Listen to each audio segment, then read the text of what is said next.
Morning mga kahabi. Ito yung ating bagong mga pinagkakabalahan.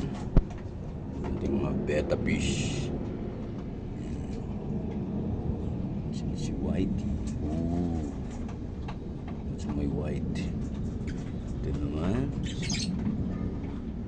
Kung anong straight niya. Pero koi yan.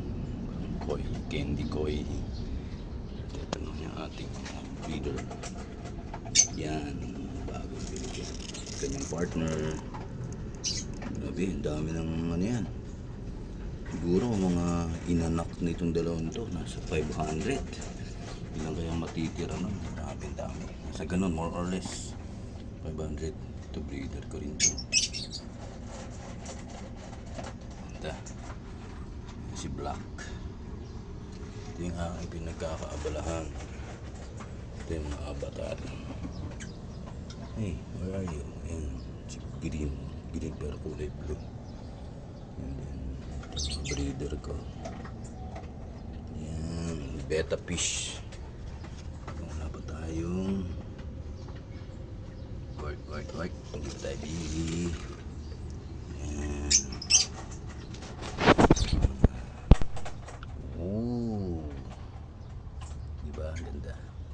Ito yung aking bago. Si Mustard Gas Roast Tail. Ayan. Roast Tail siya. Diba? Diba? Wow. So parami tayo niyan.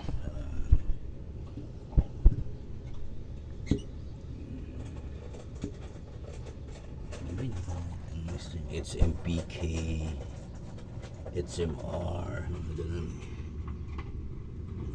Bago pa lang tayo. Yan. Tapos meron ako rito mga fry. Yan. Maliliit pa ito. Kita, dilim eh. Dilim kasi nilagyan ko ng talizay leaves. Yan. Alam na kahit paano. How are you? Yung aking mga lovebirds. African lovebirds. Padadamihin natin yan. Tingnan natin si Elon. My Elon. Ano yan? Labrador cross sa Beagle. Ating munting. Diba? Tapos ito yung ating mga setup. Tariko. Mainit na. Oh, thank you Lord. Mainit na. Ito naman ang akin.